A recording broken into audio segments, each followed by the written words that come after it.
Good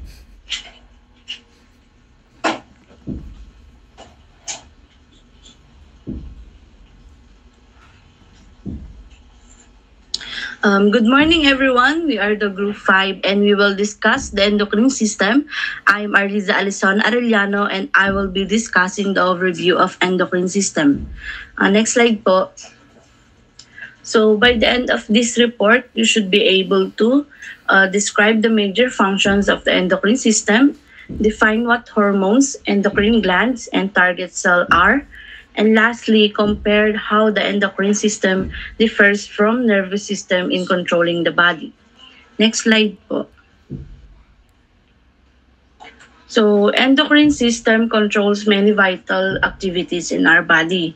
So, here are some of the major functions. The endocrine system is responsible for the regulation of nutrients and the use of calories. Meaning, ang endocrine system ang nagko-control ng ating metabolism na kung saan kino-convert ng ating katawan ang food into energy once na may digest ito. Second function po is the maintenance of blood pressure and osmolarity, meaning it helps balance the water and salt in our body, ensuring proper hydration and circulation. So without hormones, we could easily get dehydrated or have problems with our circulation. Next is the growth, fertility, sex drive, lactation, and sleep. These are all processes that depends on hormonal control. Example po, yung growth hormone na nakatutulong po sa mga children to grow taller, while yung melatonin naman po, it help us to sleep. Fourth function po is the waste removal. Na-involved po dito na hormones ay yung kidney na nagre-regulate po ng waste elimination and make sure our body works smoothly in the long run. Yung use of hormones po for communication ay yun po yung sa endocrine system. While yung sa nervous system po, yung means ng communication nila is yung nerves po. Next slide po. Hormones and chemical signaling. So hormone signaling molecules released into blood streams that can reach most of the cells in the body and have a widespread effects. So hormones is the means of communication of endocrine system. These are signaling molecules released sa mga sa ating bloodstream po. They can reach most cells of the body and have widespread effects. So, isipin po natin na instead of wires, which is the nerves sa nervous system, ang hormones naman po ay nagta-travel mismo sa ating bloodstreams. But, hindi po lahat ng cells ay nagre-respond sa lahat po ng neurotransmitter. Only those with the correct receptors lang po. Sa madaling salita po, ang hormones ay para po siyang susi na ma-unlock lamang yung tama or certain lock or receptors ang tawag. So next is the chemical signaling.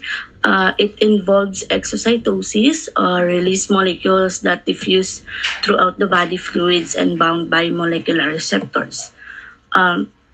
So chemical signaling is the process by which cells in the body communicate with each other using chemical messengers such as yung hormones or yung neurotransmitter.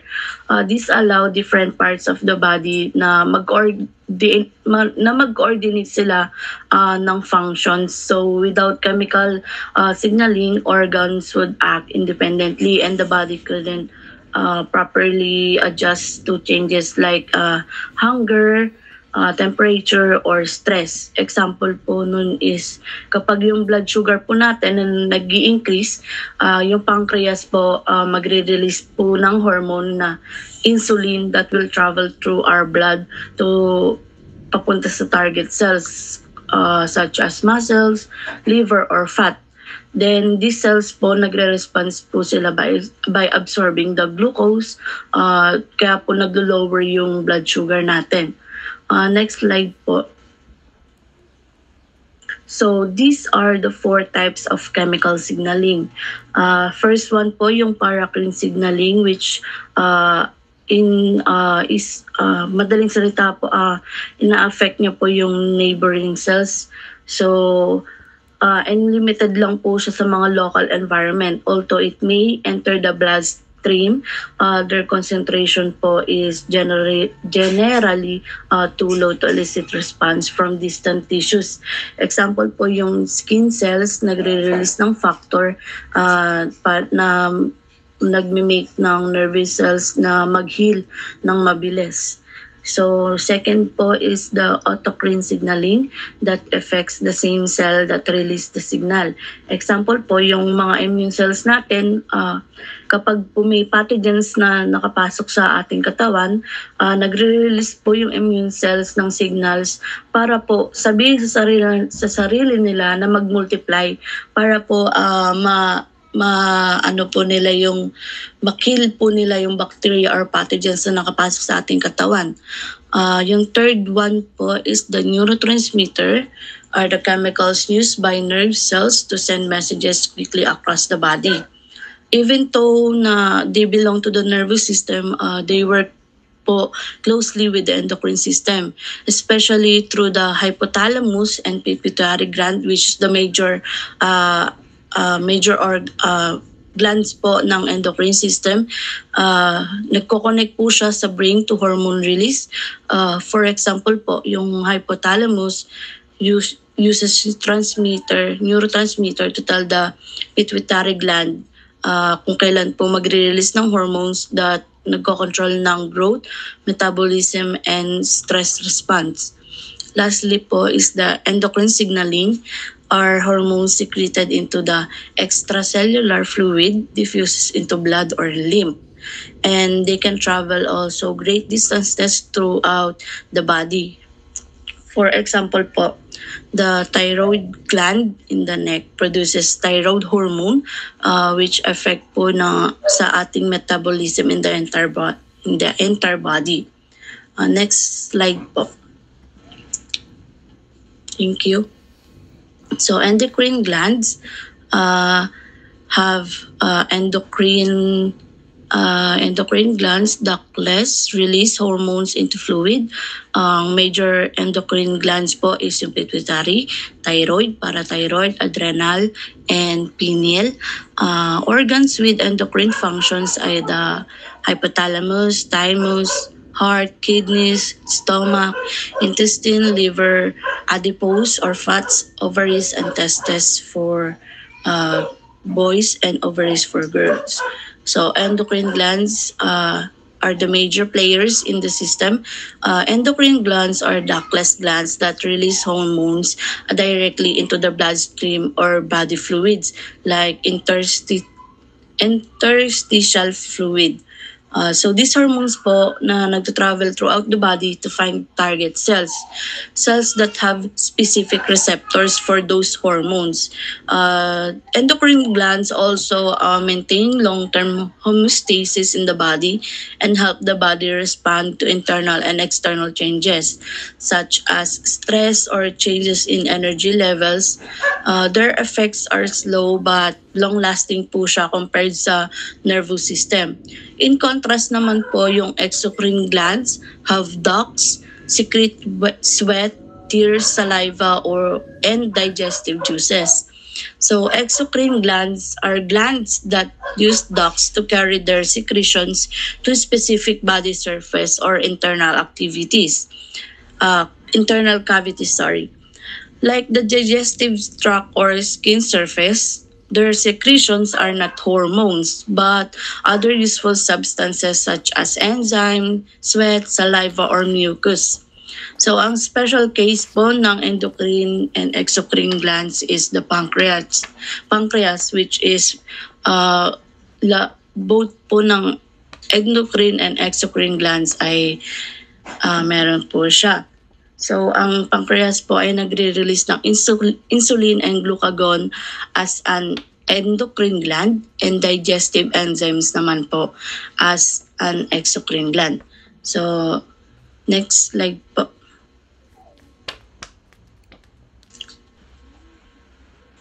So, next po is target cells and neural communication. Target cells have receptors for specific hormones. So, target cells are like the audience of hormones. Only cells with the correct receptor can hear the message. Without receptor po, our hormone is useless. Once the hormones binds to the receptor, a chain of events is initiated that leads to the target cells to respond. So hormones play a critical role in the regulation of physiological processes such because of the target cell responses they regulate. These responses contribute to human reproduction, growth and development of body tissues, metabolism, fluid and electrolyte balance, sleep, and many other body functions. For example po, yung estrogen po affects only certain reproductive tissues, not our bones or skin cells. So, unlike the hormones po, ang neural communication naman as fast, brief, or movement sensation and cognition. So neural communication nerves send very fast and short signals. For example po, pag nag-touch po tayo ng something hot, yung nerves po natin is magpo-pull away instantly. So in hormones po, in contrast, act more slowly but have lasting effects like helping us grow over years or regulating our sleep and wake cycle. So next slide po.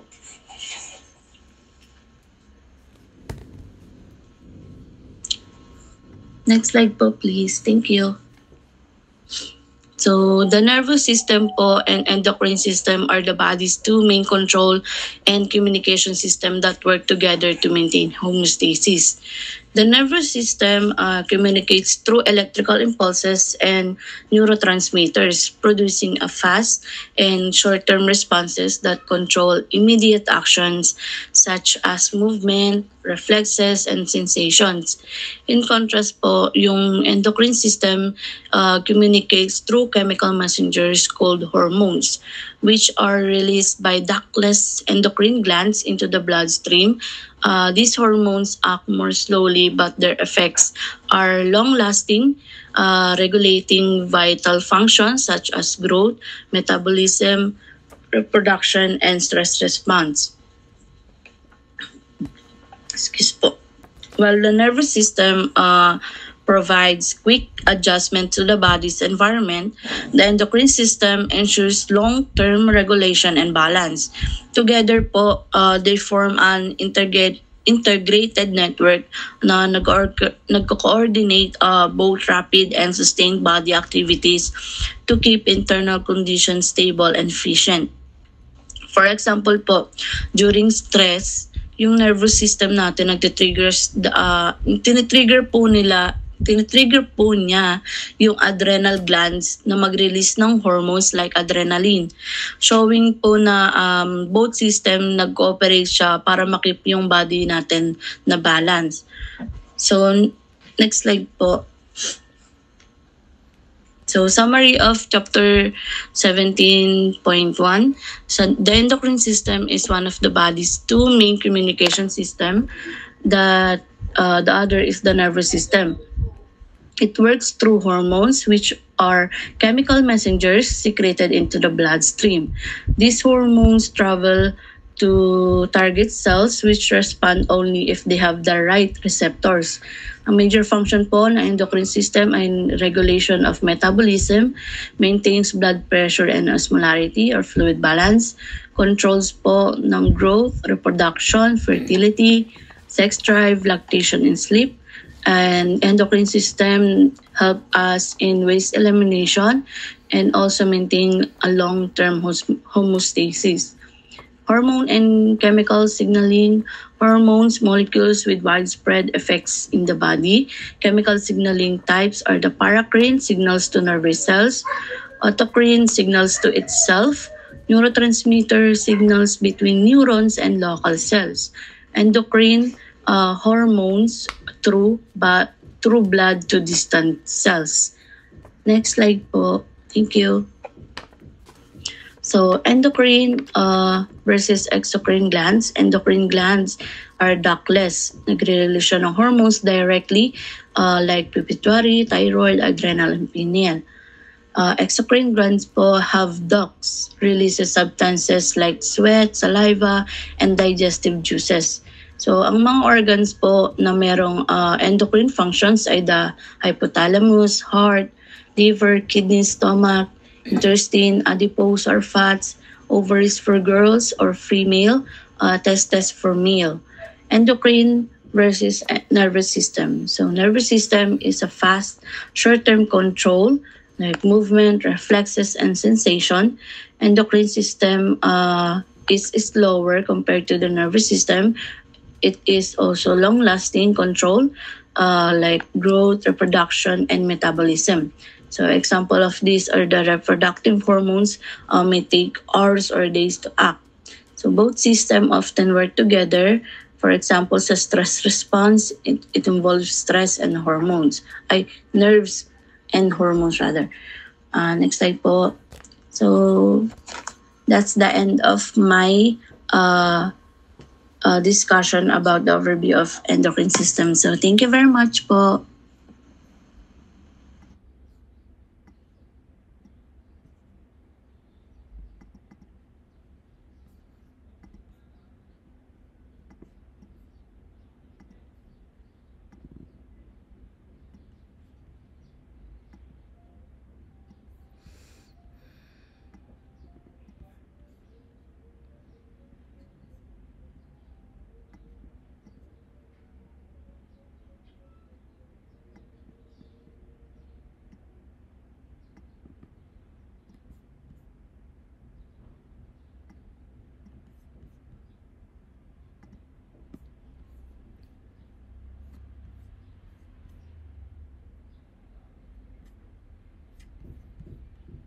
Okay po, ako naman po. I'm Rayalyn Chua Makabalog. So, ang part ko po ay the endocrine system hormones po.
Okay, so yung napanood po natin, yun po yung way paano po nagta-travel yung mga chemicals sa body natin. So, hormones ay, adjust ko lang this. Hormones is an endocrine system method of communication chemical signals. These signals are sent by the endocrine organs, which secrete chemicals, the hormones, into the extracellular fluid. Hormones are transported throughout the body by the blood and circulatory system. Si hormones ay galing sa ating endocrine glands. So, ano yung mga endocrine glands na banggit ni Arlisa kanina? Ay yung hypothalamus, pituitary, pineal gland, thyroid, parathyroid glands, thymus, adrenal glands, pancreas, ovaries, and testes. So, lahat ng endocrine glands natin na yan ay nagre-release ng hormones diretso sa ating bloodstream. Remember, ang ating hormones is a chemical messengers na halos lahat ng ating bodily functions, siya ang responsible.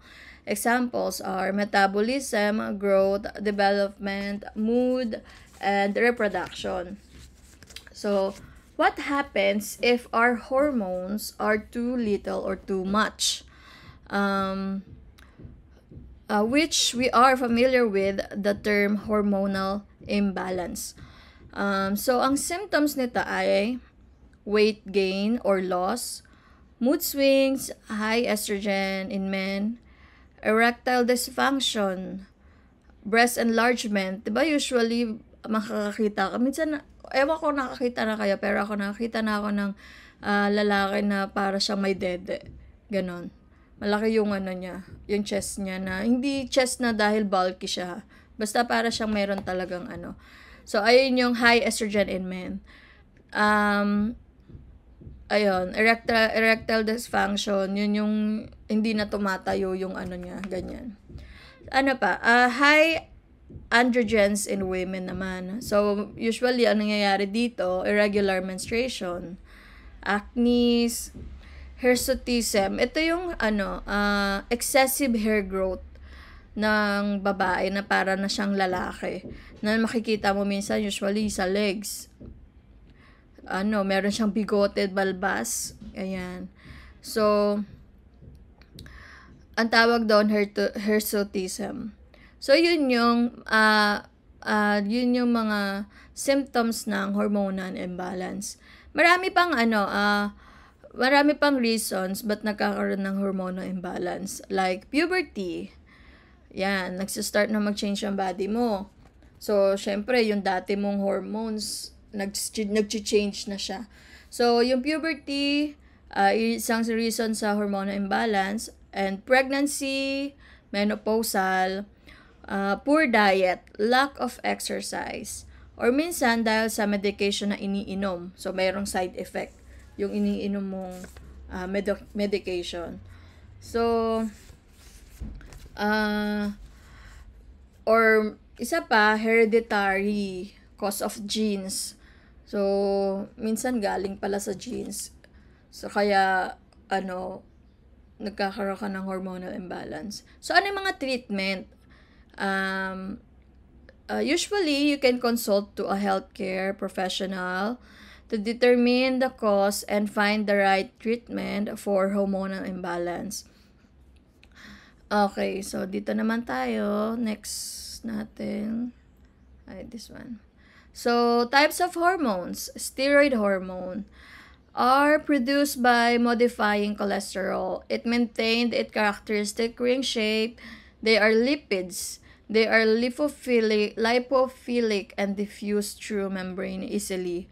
So, ang steroid hormones naman natin is a lipid, soluble molecules derived from cholesterol that act as chemical messenger into the body. Kapag sinabi natin lipid, kaya niyang makapasok sa cell membrane. Okay, next tayo. Peptide and protein. Wait lang po. Okay, peptide and protein. Hormones consist of multiple amino acids.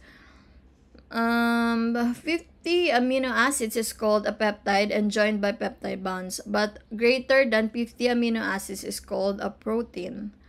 So, ang peptide and protein hormones natin ay water soluble, meaning hindi sila makakapasok inside the cell membrane. So, paano sila makaka-relay ng message inside the cell? Diyan papasok si second messenger to relay the message in the cell.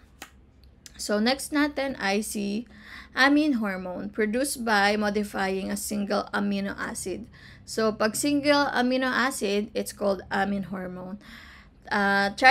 Tryptophan is a melatonin secreted by the pineal gland and helps regulate circadian rhythm. So, ang tryptophan is chemicals that help regulate mood, appetite, and sleep. Tryptophan can be found from various food like poultry, fish, cheese, milk, nuts, and seeds. So, kung gusto mong tumaas yung appetite mo, or hindi ka makatulog, so kulang ka ng tryptophan. So, need mo kumain ng mga ganito. Kasi, it can be found in in these various of food like poultry, fish, cheese, milk, nuts, and seeds. So, sa tyrosine naman, responsible for brain chemicals, hormones, melanin. These chemicals are involved in mood regulation, body's fight or flight response, mental alertness, motor function, thyroid gland. Thyroid gland natin ay nagpo-produce ng tyrosine called thyroxine T4, which is essential for regulating metabolism, and also tyrosine helps protect the skin.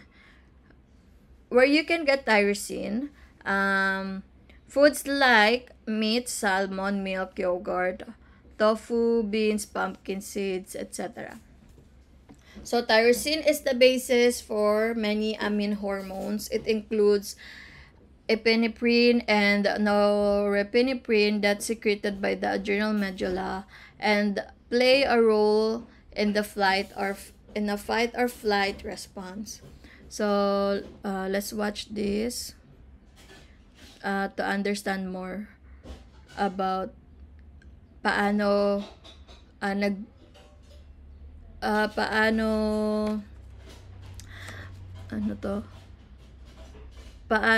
pumapasok sila sa cell membranes. Okay.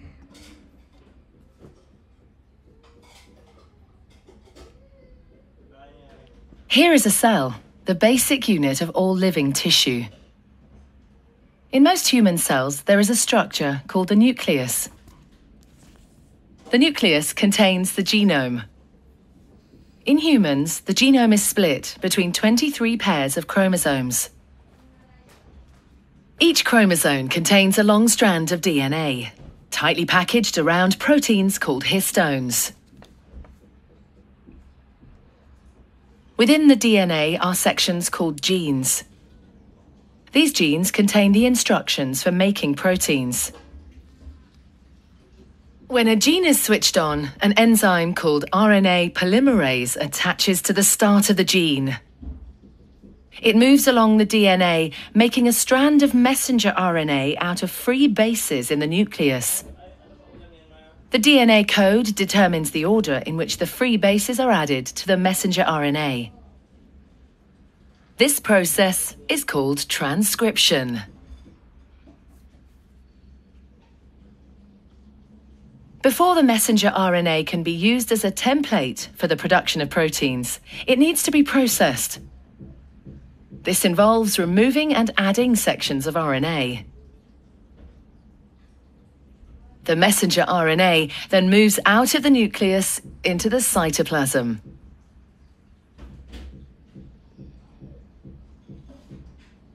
Protein factories in the cytoplasm, called ribosomes, bind to the messenger RNA. The ribosome reads the code in the messenger RNA to produce a chain made up of amino acids. There are 20 different types of amino acid. Transfer RNA molecules carry the amino acids to the ribosome. The messenger RNA is read 3 bases at a time. As each triplet is read, a transfer RNA delivers the corresponding amino acid. This is added to a growing chain of amino acids. Once the last amino acid has been added, the chain folds into a complex 3D shape to form the protein.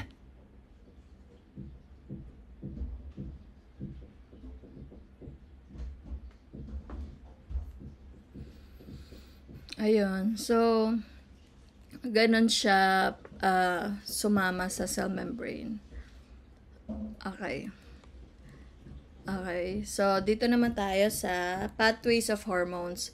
So, production nito ay all hormones are produced within the cells of endocrine glands.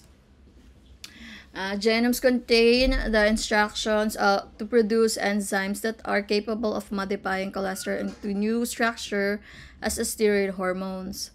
Peptide hormones consist of short chains of amino acids. Protein hormones are longer polypeptides. DNA is transcribed into mRNA, which translated into amino acids at ribosome or RAF in the plasmic reticulum. Protein hormones may be modified by the Golgi apparatus and then packaged into the vesicles. Steroid hormones are unable to be stored in vesicles but must be made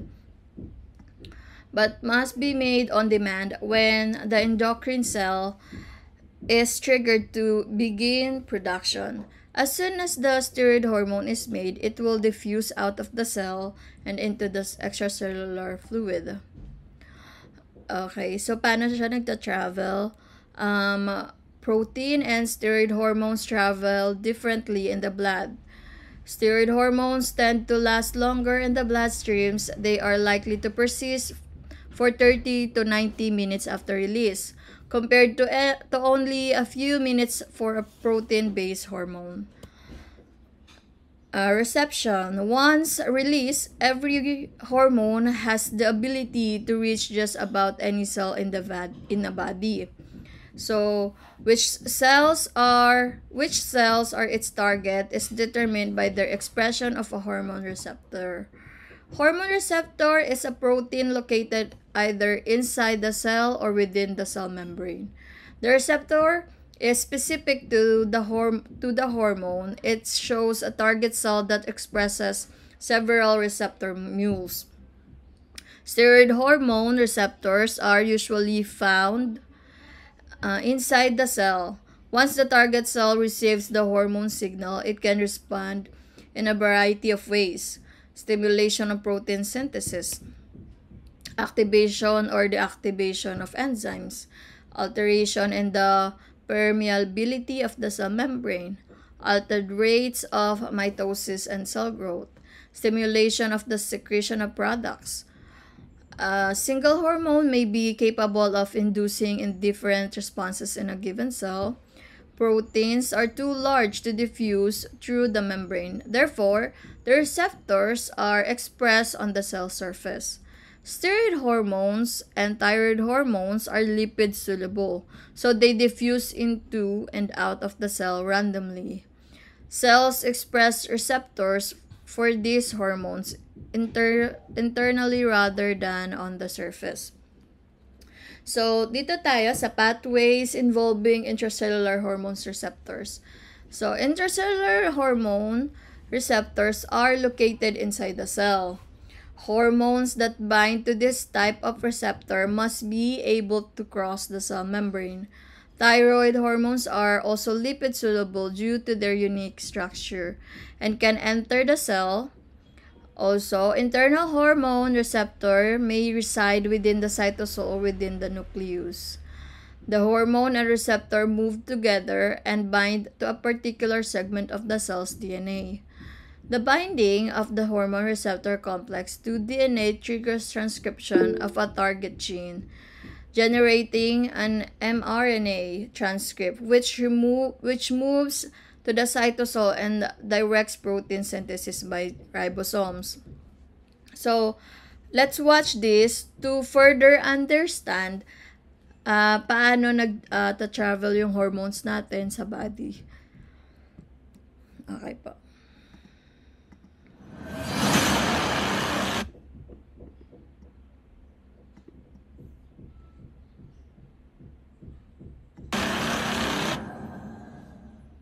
Hello, everyone.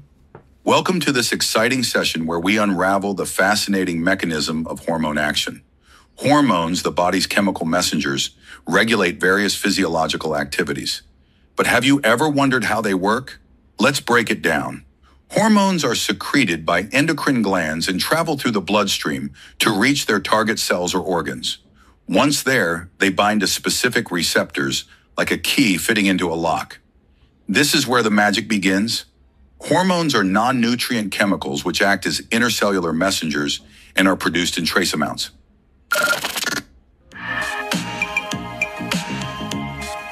These are endocrine glands which produce various hormones. There are two main types of hormones based on their solubility: lipid-soluble and water-soluble. Each type has a unique mode of action. Lipid-soluble hormones, like steroids, easily pass through the cell membrane as they are hydrophobic. Once inside the cell, they bind to intracellular receptors, forming a hormone receptor complex. This complex moves to the nucleus and directly regulates gene expression, leading to the synthesis of specific proteins. These proteins then carry out the desired cellular response.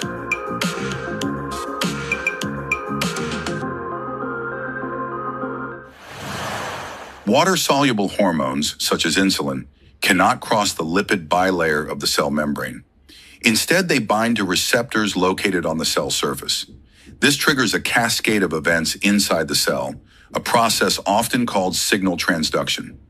In this pathway, the binding of the hormone activates a receptor protein, which then triggers the production of second messengers, such as cyclic AMP-cAMP.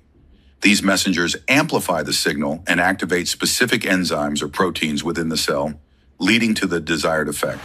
Let's look at examples. When you're stressed, cortisol, a lipid-soluble hormone, influences genes to increase glucose production for energy. Similarly, insulin, a water-soluble hormone, promotes glucose uptake by cells through its signal transduction mechanism. To summarize, hormones bind to specific receptors on or inside target cells.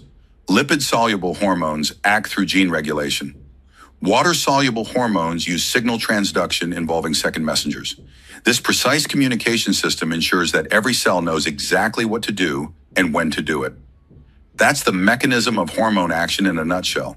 If you found this video helpful, don't forget to like, share, and subscribe. Okay, so, ayun po. Sorry.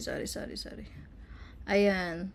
So, ganun po mag-travel yung hormones. So, yun lang po. Thank you so much po.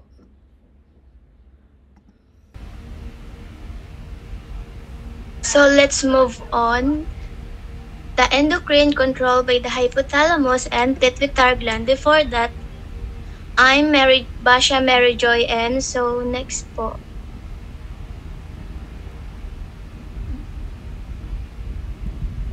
Hypothalamus. Hypothalamus is a complex, is often thought as the command center of the endocrine system. It plays a central role in the release of many. So, bakit nga ba the endocrine controlled by the hypothalamus and pituitary gland? Kasi, the hypothalamus and pituitary gland is control the endocrine system because like nag-a-act sila like command center. Si hypothalamus, nagbibigay siya ng orders, and si pituitary gland is siya na yung bahala na mag-control the other glands. Next po. Hypothalamus is the structure of the encephalon of the brain and located at the anterior and inferior to the thalamus, and there's have both neural and endocrine functions, and nagpo-produce siya ng marami and nagsisecretes din ng mga hormones. Next po.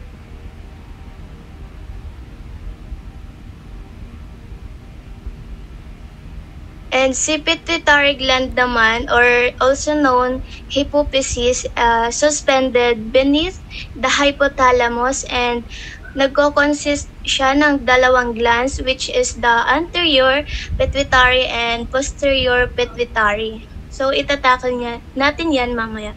Next po. Posterior pituitary, or di ko nasulat yung gland, basta posterior pituitary gland po yan. Si posterior pituitary is hindi siya nagpo-produce ng hormones, and nag-stores lang siya ng hormones.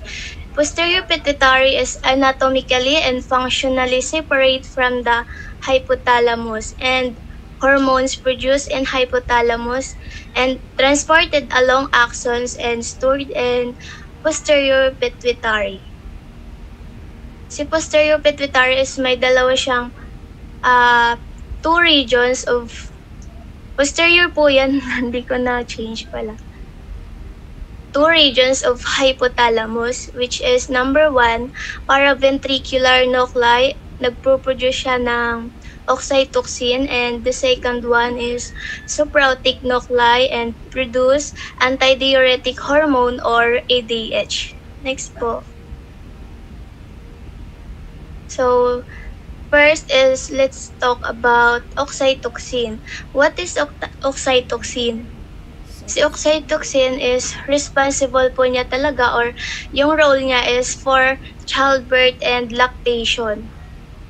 So, during the pregnancy or throughout most of pregnancy, the oxytocin receptors ay hindi pa siya active or expressed like at high levels in the uterus. But kapag papalapit ng panganganak ng buntis, the number of oxytocin receptors is tumataas din. And through that, the uterus more nagiging sensitive to the hormone. And during the labor na, si oxytocin is continually released through a positive feedback mechanism. And this means that when the hormone causes the contractions, it also signals for more oxytocin to be released or maglabas ng oxytocin.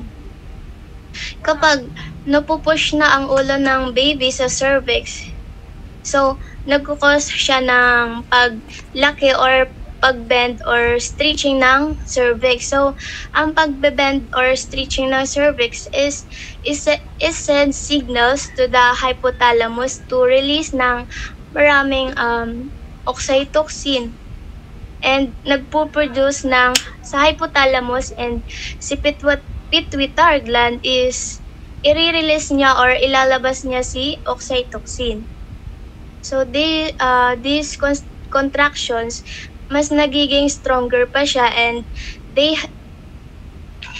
happen more often as time goes on, and it causes the cervix to open hanggang sa yung baby is ma-delivered, and yung process na yon is continuous pa rin until birth, hanggang sa mailabas yung baby.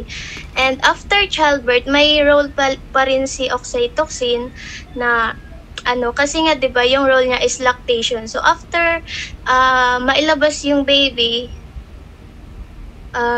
responsible naman niya is what we call is milk ejection reflex or let down in breastfeeding sa mga nagpapatidi lang.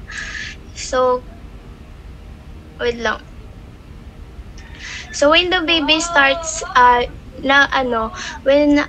when the baby starts suckling, the receptors in the nipples is nagsisend ng signals to the hypothalamus na nagkukos or this triggers oxytocin na mag-release into the bloodstream ng nipples.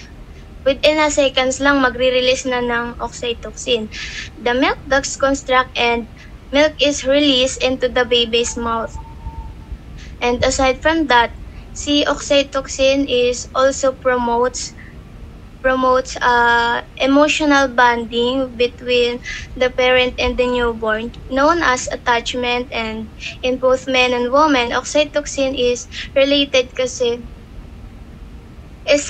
siya with feelings of love and trust and closeness. Next po. Next po is antidiuretic hormone or ADH. Si ADH naman is responsible niyo po for controlling water balance in our body, and it is released by the posterior pituitary gland, and ang targets niya is the kidneys, and it gives a message to your kidneys to reabsorb more water papunta or pabalik sa ating blood, instead na ilabas niya yung sa ihi natin. So the blood constantly monitors osmolarity constantly monitored by the osmoreceptors, specialized cells within the hypothalamus. So, the body constantly monitors with blood osmolarity or how concentrated our blood is, and when we are dehydrated or kumakain tayo ng very salty, yung dugo natin is mas naging concentrated, and at this point, yung osmoreceptors ng hypothalamus is nadedetect niya yung changes and nagsisignal the pituitary gland to release ADH. So, when your ADH levels is need na mag-save ng water, so meaning, kapag mataas ang ADH level natin, mas maraming tubig ang nare-reabsorb pabalik sa dugo natin. Mas kaunting ihi at mas madilaw o concentrated ang kulay ng ihi or nagiging darker siya. But when your body has too much water, si ADH naman is mababa siya. Meaning, your urine becomes lighter or mas diluted because extra water is nare-remove siya. In short, kapag mababa yung water natin sa body natin, mas madami din yung ADH natin.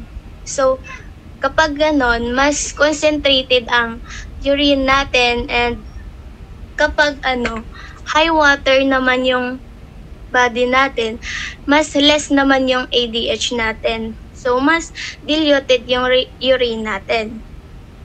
And ADH is also called vasopressin because when there's a lot of ADH, it can narrow or nako-constrict yung mga ugat natin or blood vessels, which can cause to raise your blood pressure or yung BP natin.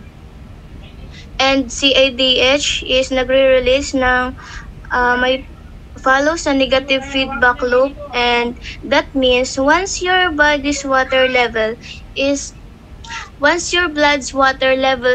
goes back to normal, si hypothalamus is nasa-sense niya and tells the pituitary gland to ihinto yung pag-release ng ADH.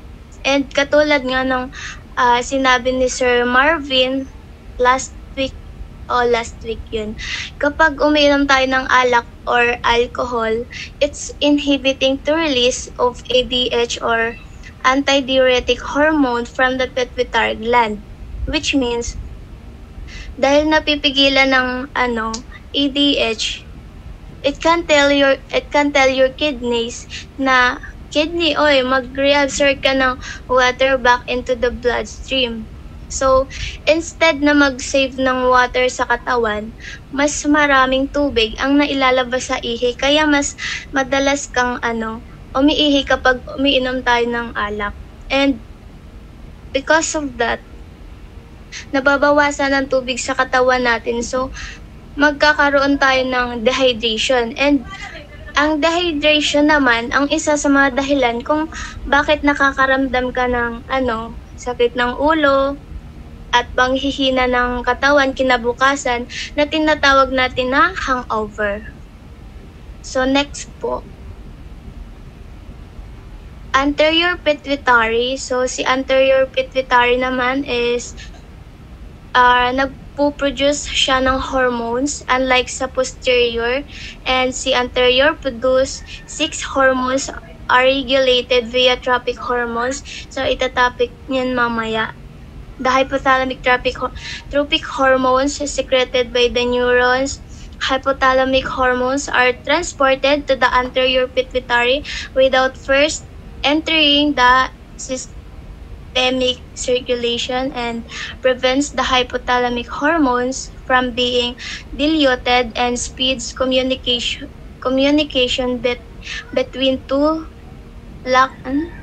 locations. So, next po. So, ayan nga. About these hormones, anterior pituitary is an anatomically distinct gland that is physically attached to the posterior pituitary, and posterior pituitary is connected to the hypothalamus by a stem called infundibulum or pituitary stalk. So, yun yung red ba yan? Basta yan. Next po. The hypothalamus and anterior pituitary gland connected by the hypothalamic hypophyseal portal system. So, this system allows hormones from the hypothalamus to travel directly to the anterior pituitary without passing through the main circulation, yung nabanggit kanina na circulation. Hindi kaya may tinatawag na hypophyseal portal system kasi hindi siya dumadaan sa the main circulation ng dugo or daluyan ng dugo. So, paano ito nangyayari? So, yung nakikita nyo dyan, superior hypophyseal artery, dyan muna the superior hypophyseal artery brings blood to the hypothalamus, and then yung dugo na yun na galing sa hypothalamus tawag doon is hypothalamic hormones, and si hypothalamic hormones mag-enter siya sa the first capillary bed of hypothalamic hypophyseal portal system, and then mag-move siya through the portal veins into the secondary capillary beds, and then papunta na sa anterior pituitary. So kapag andun na yung blood sa anterior pituitary, these hormones is either stimulate or ini-inhibit niya ang pagsisecretes of anterior pituitary hormones. So, next po. Ayun na po yung diniscuss po. So, next po. So, kanina nga nabanggit doon kanina sa anterior na nagsisecrete siya ng hormones na 6. So, number 1 is growth hormone or GH. Si growth hormone regulates human body protein synthesis and cellular replication. Ito si growth hormone is nabanggit to kanina sa diniscuss ni Arliza na yung pag-growth. So, isa na yun ito. And primary function is anabolic, promotes protein synthesis and tissue building through direct and indirect mechanisms, and ang target tissue niya is skeletal muscle and cartilage with bones, and controlled by release of GHRH and GHIH or somatostatin. So, sinasabi niya na primary function is anabolic, which means it builds up tissues rather than breaking them down, and growth hormone also helps the body maintain energy balance, and it does this by affecting how the body uses fats, carbohydrates, and proteins. For instance, mas nakakatulong siya to release and stored energy from fat or maintain blood sugar levels. And growth hormone is regulated by the hypothalamus with yun nga yung dalawang hormones, GHRH or growth hormone releasing hormone, and yung isa GHIH or somatostatin. Ito yung nagsasabi sa anterior pituitary na mag-release ng growth hormone, and si GHRH naman tells the anterior pituitary na mag-release ng growth hormone. So parang opposite sila. And once si growth hormone is nag-release, it triggers the liver and other tissues to produce IGFS, which enhance the cellular proliferation, and ini-inhibit niya the apoptosis or cell death. This is how growth hormone indirectly promotes growth in many tissues. And mga disorder na not balance sa growth hormone, growth hormone deficiency in children kapag naglilid ito ng dwarfism or yung bones nila and muscle is hindi nag-grow properly, and kapag too much naman yung bones grow too much and the child becomes very tall. And GH in adults, nagkakos naman siya ng acromegaly where bones in hands, feet, and face thicken since the growth plates are already closed na. And next po. Next po.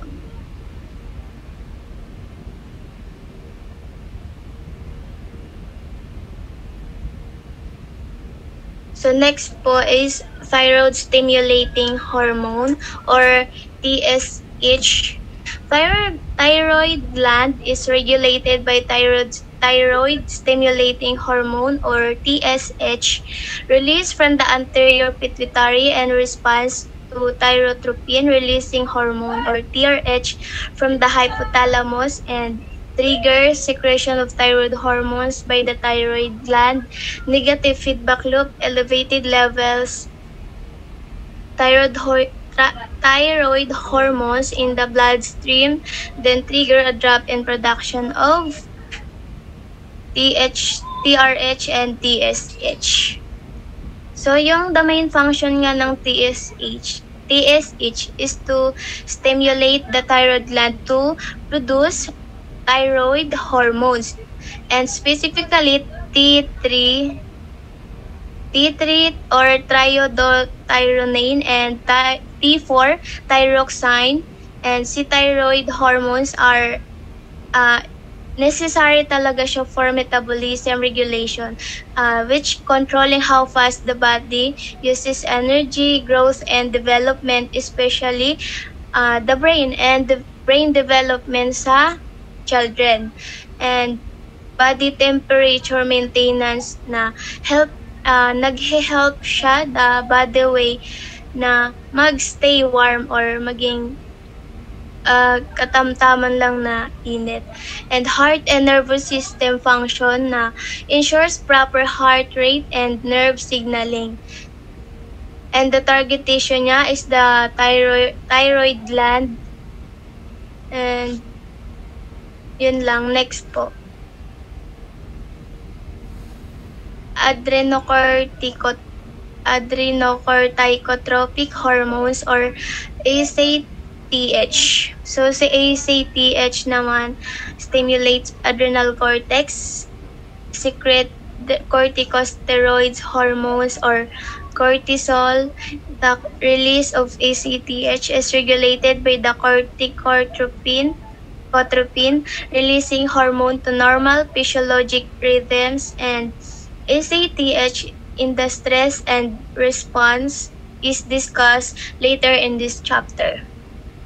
Si adrenocorticotropic hormone is ang function niya is like a messenger kasi sinasabihan niya si adrenal glands na mag-produce ng cortisol, which is sometimes called the stress hormone. Now, what does cortisol do? It has a few really important jobs lalo na stress response. Imagine, magte-take ka ng exam or suddenly see something scary. Si cortisol tinutulungan yung body natin na mag-ready to respond it increase na tumataas yung energy and yung body natin na ma-alert.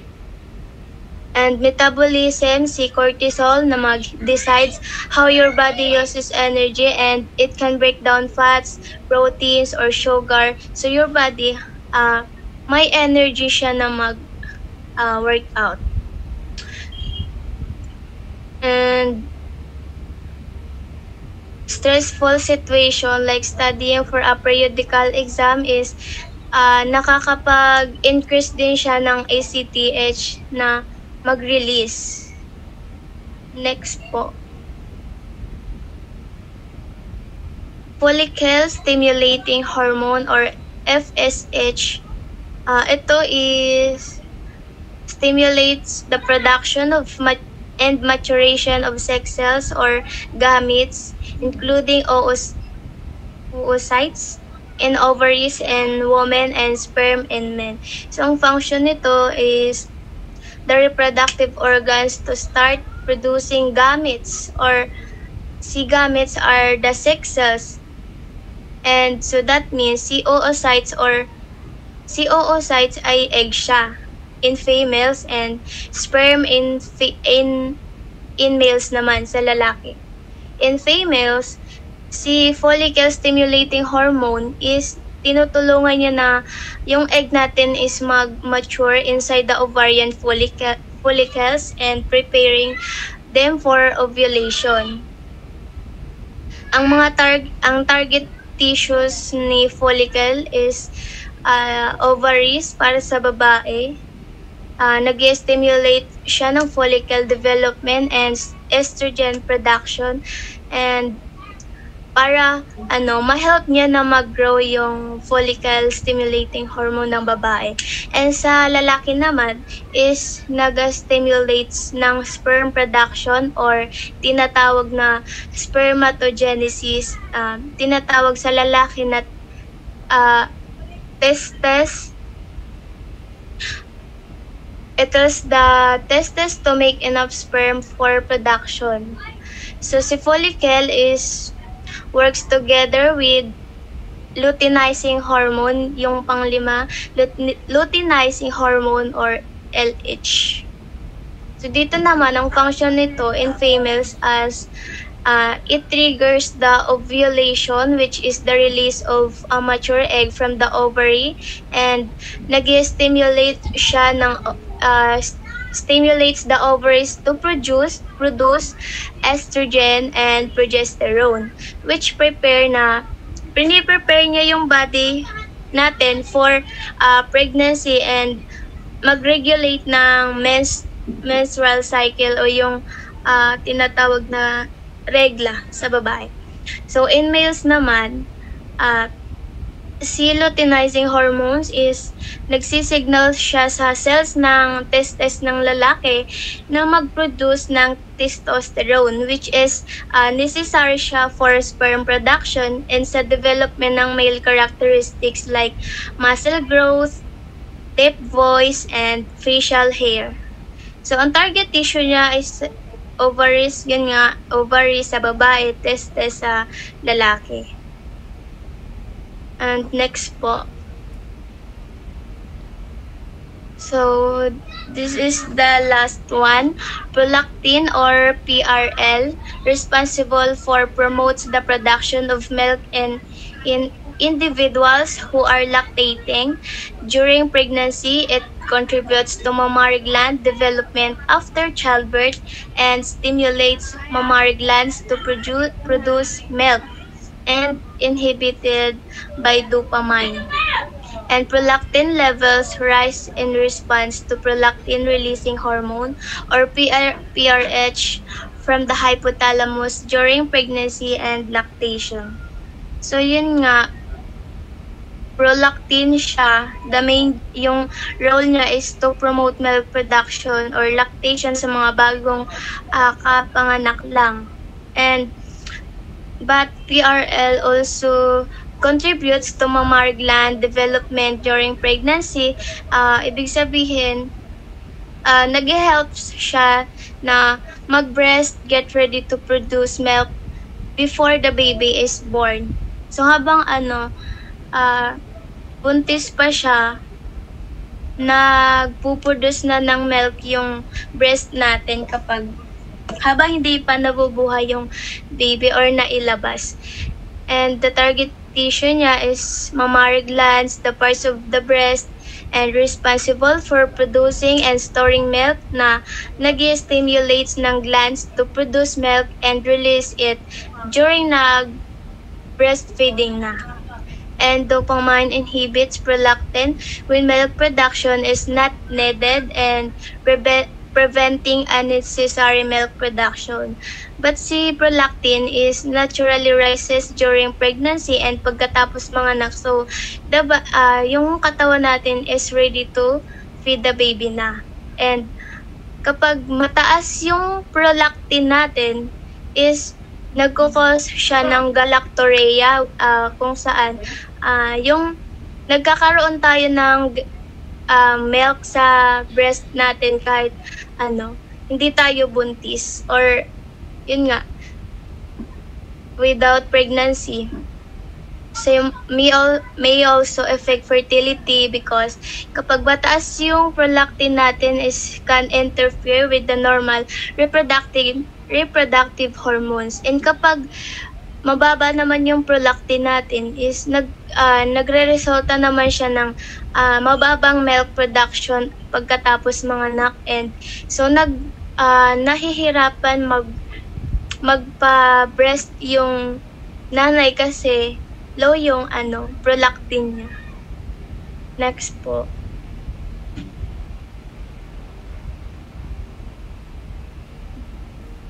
So the summary of the our discussion, the hypothalamus pituitary complex, though he commands center of the endocrine system because it controls the release of many hormones in the body. The hypothalamus located below the thalamus and link the nervous and endocrine systems and connects to the pituitary gland and which lies just below it. The pituitary gland has two parts, anterior pituitary or adenohypophysis, made of glandular tissue and produces 6 major hormones, which is ito yung kanina, growth hormone, TSH, ACTH, FSH, luteinizing hormone, and prolactin na that regulate yung growth, metabolism, stress, and reproduction. Posterior pituitary naman or neurohypophysis, made of nerve tissue. It does not produce hormones but stores and releases those made by the hypothalamus, oxytocin or for childbirth and milk ejection, and ADH for water balance and blood pressure. And the hypothalamus and pituitary communicate through the hypothalamic hypophyseal portal system, allowing quick hormone transport together. They regulate vital body functions like growth, stress response, reproduction, and fluid balance, maintaining overall homeostasis in the body. Next po. So, yun po yung end ng aking discussion. Thank you po.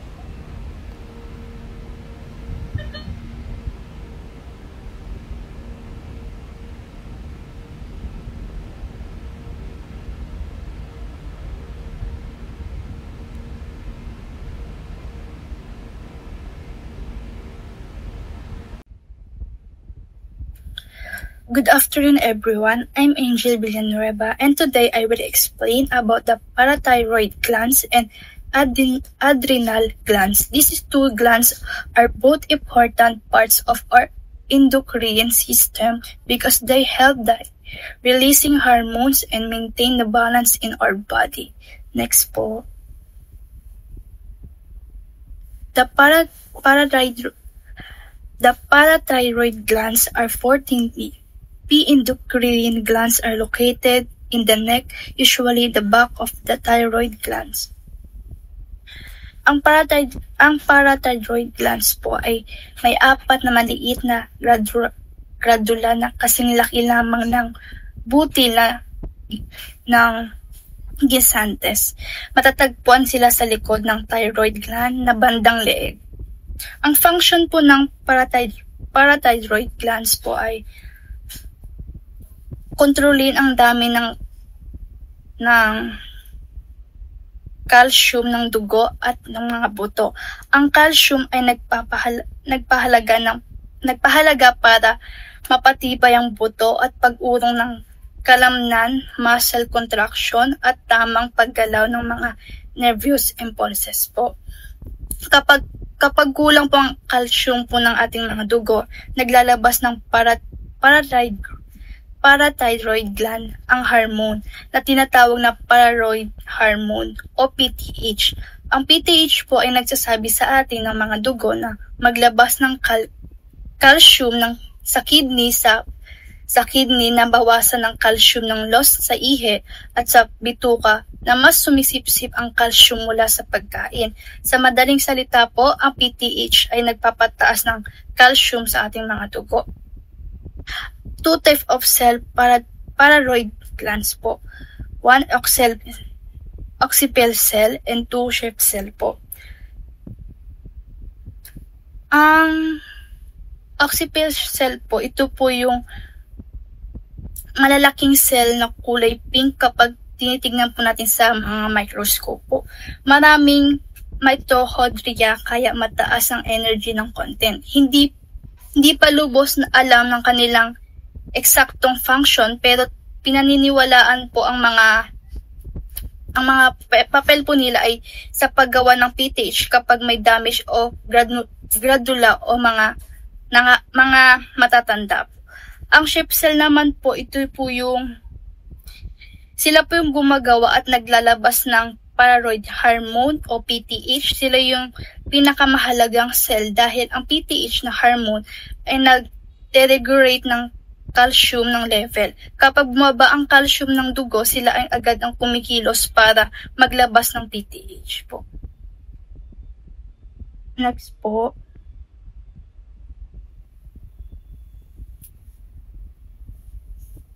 Hyperparathyroidism, excess PTH, lead the excessive calcium release from bone causing low bone density fracture and deformities result in high blood calcium level which can decrease nerve sensitivity and cause calcium deposits the tissue and organs. Ito yung hyperparathyroidism po. Ito po yung yung nagdudulot po ng labis na calcium ng ating mga dugo. Dahil dito, lumalambot o humihina ang mga buto dahil masyadong maraming calcium po na inailalabas. May possible din po na magkaroon ng bone fracture or deformities at calcium deposits sa ating mga kidney o iba pang mga pang-organs po. Isa na lang pong halimbawa yung tao po may hypothyroidism po ay maaari makaranas ng madalas na pagkapagod o pananakit ng mga buto at paghihina po ng kalamnan. Pangalawa po ay yung hypoparathyroidism po. Ito po naman yung dahilan ng kulang sa PTH. Bumababa po ang calcium ng dugo o hypokalemia. Nagdudulot po ito ng muscle cramps, spasms, and minsan nagko-convulsation po ito ng panginginig sa ating mga katawan. Sa malalang kaso po, pwede po magdulot ng paralysis o respiratory failure dahil nakakaapekto po siya ng kalamnan sa paghina po. Halimbawa po, ang tao ay may hyperparathyroidism po ay madalas na nakakaranas po ng pangangalay o panginginig ng ating mga kamay at paa po. Next po.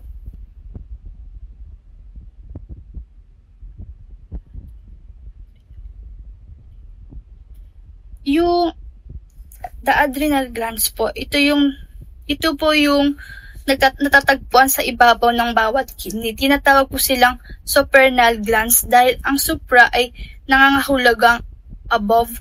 Mayroon po itong dalawang bahagi tulad po ng adrenal medulla, pang inner part, and adrenal cortex for outer part po. Ang adrenal medulla po, ito yung function po nito konektado sa ating sympathetic nervous system. Nagre-resemble po siya ng flight or flight response kapag tayo ay nai-stress o natatakot.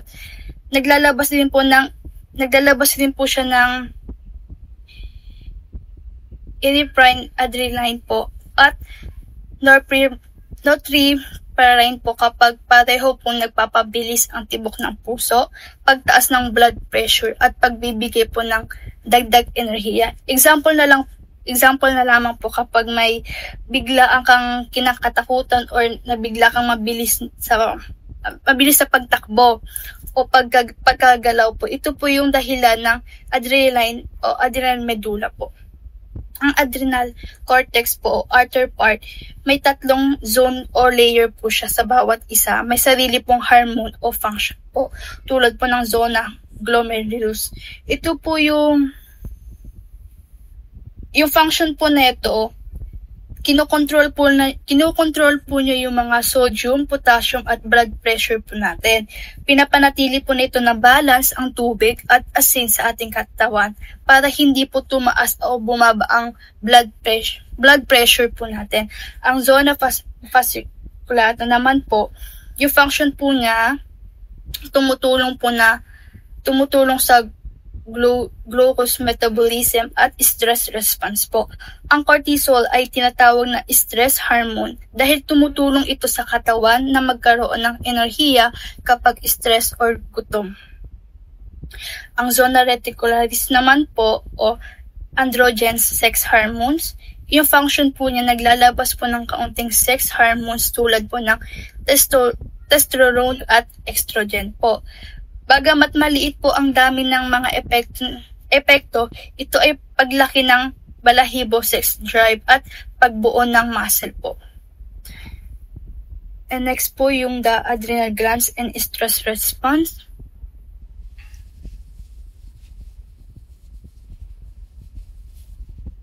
The adrenal medulla secrete expire and the norepinephrine into the blood stream and response the natural signaling activated by stress stimulation. The adrenal cortex release the cortisol into the bloodstream in response to the trophic hormone and cascade and detate the hypothalamus in the stress stimulation po.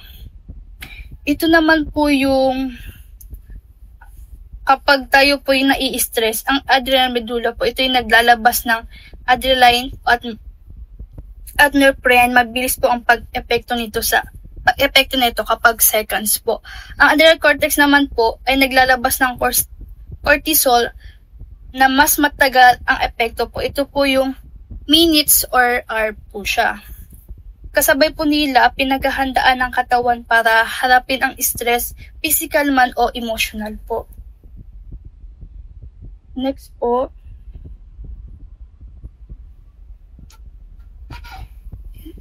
yung disorder adrenal gland crushing diseases. Yung sanhi po nito yung labis na cortisol or ACTH po. Ang symptoms po nito, pagtaas ng blood sugar, pagtaba ng mukha o moon face, taba ng batok o buffalo hump, and madaling pagkapagod po. Madalas ito sanhi ng mga tumor sa pituitary gland na nagdudulot po ng labis na hormone production po. Example na lamang po yung mga taong crushing diseases po ay madaling mapagod, mabilis tumaba sa gitna at may pagkamanipis na balat sa madali po siyang magkaroon ng pasa. Yan, next. Yung in summary po, ang thyroid gland ay mahalagang mapanatili ang tamang calcium ng balance sa dugo at buto. Ang adrenal glands naman po ay may malaking papel na stress response, blood pressure, or regulation at the hormone production po. Kapag nagkaroon po ng imbalance o problem sa mga gradulang ito, maaari po magdulot ng seryosong sakit na nakakaapekto po sa ating kalusugan. Yun lamang po. Thank you po.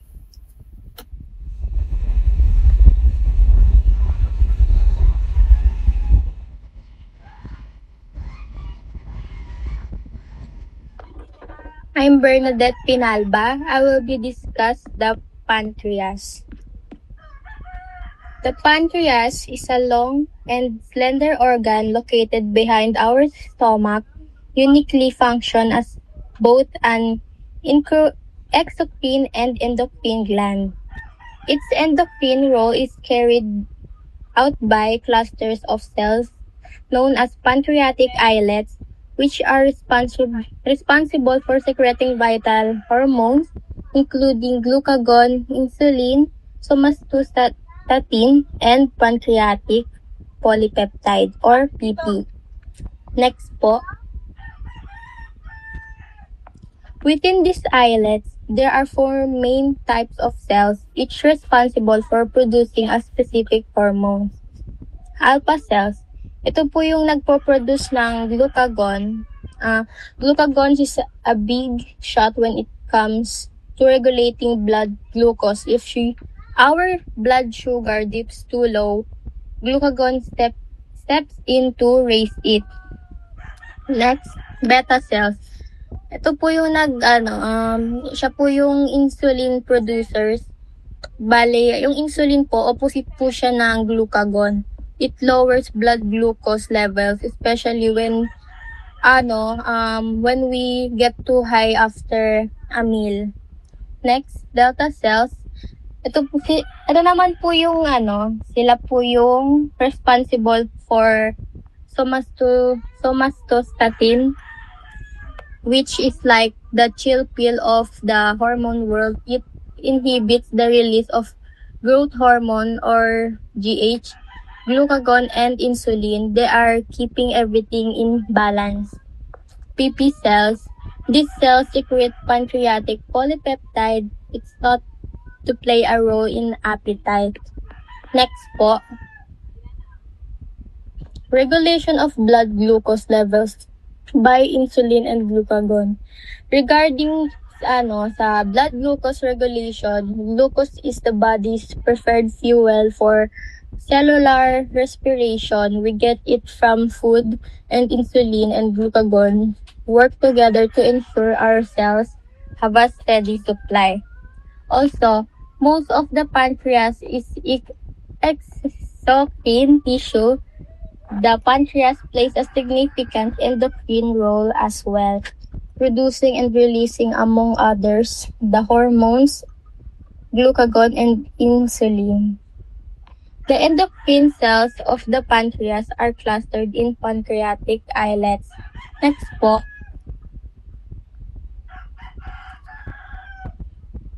The pancreas is a remarkable organ with dual function. It aids in digestion through its exocrine secretions and regulates blood glucose levels through its endocrine hormones. Understanding the pancreas and its function is essential for comprehending overall metabolic health. Next po.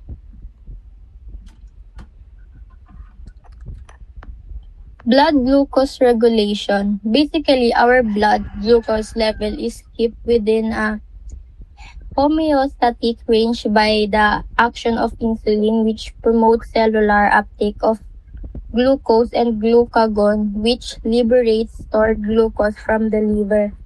After we eat, glucose levels rise, which triggers the pancreas, specifically the beta cells in the pancreatic islets, to release insulin.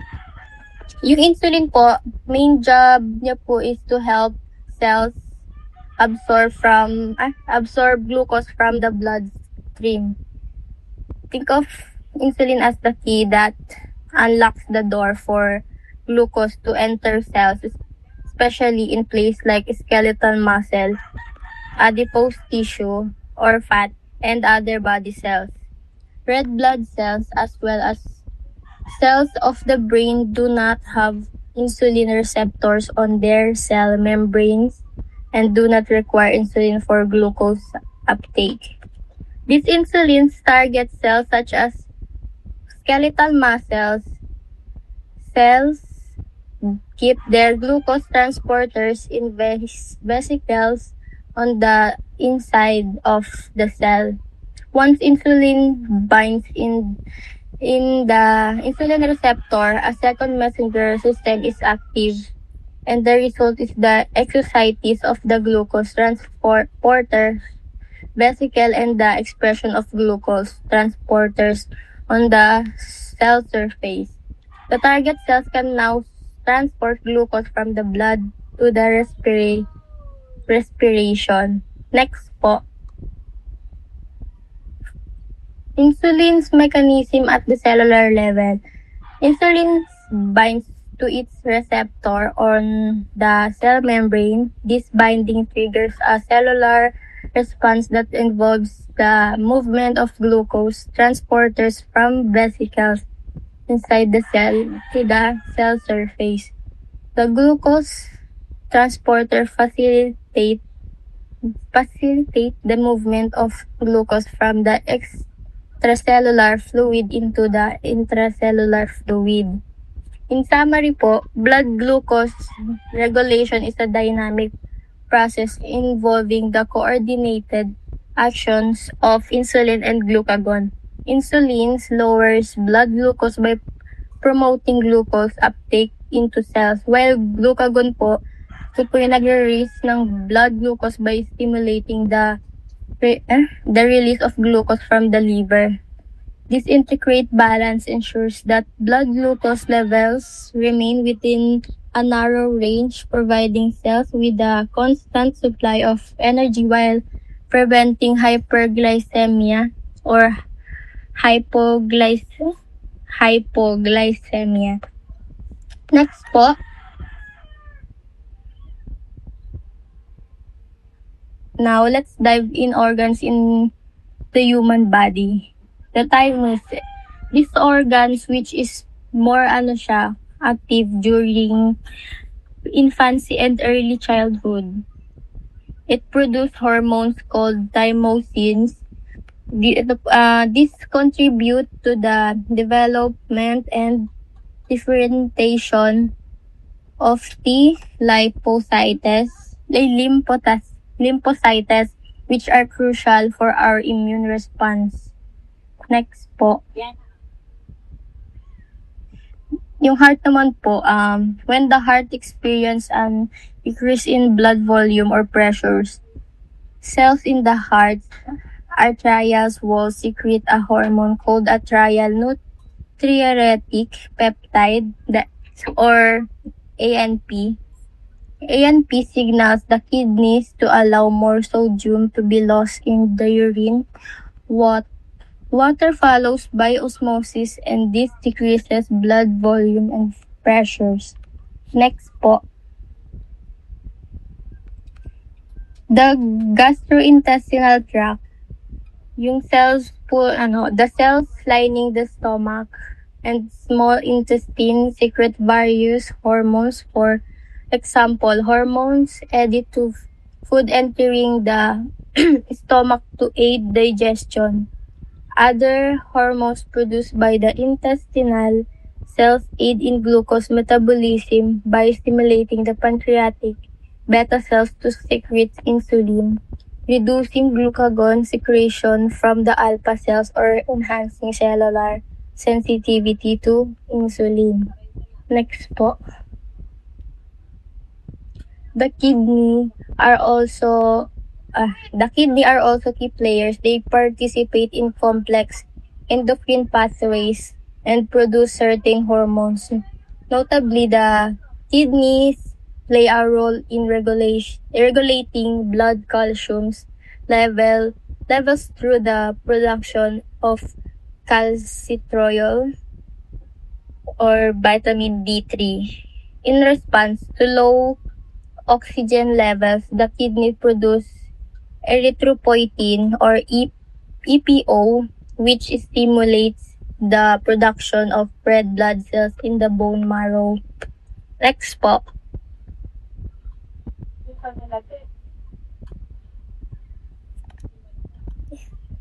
Adipose tissue or fat tissue isn't just for storage. It also secretes several hormones, collectively called adipokines. These are involved in metabolism and nutrient storage, but also in cardiovascular roles and inflammation. Leptin, a protein manufactured by adipose cells, circulates in amounts directly proportional to body fat levels. Leptin is released in response to food consumption and acts on the brain to regulate energy and intake and expenditure. Adiponectin, another hormone synthesized by adipose cells, appears to reduce cellular insulin resistance and to protect blood vessels from inflammation and atherosclerosis. Next po. The skin. The skin functions as an endocrine organ in the production of vitamin D. When cholesterol present in the epidermis is exposed to ultraviolet radiation, is it converted to inactive vitamin D, which then enters the blood. The liver then can convert this molecule to an intermediate that travels to the kidney and is then converted into active form of vitamin D. Next po. Lastly, the liver. The liver secretes a few hormones or hormone precursors. The liver releases IGF in response to GH, which is the growth hormone. The liver also produces angiotensinogen, the precursors to angiotensin, which increases blood pressures. Thrombopoietin is a hormone that stimulates the production of blood platelets. Hepcidins regulate iron homeostasis in our body fluids. So as we can see, a wide array of organ contribute to the endocrine system, each playing a vital role in maintaining homeostasis and regulating various bodily functions. That's all po. Thank you.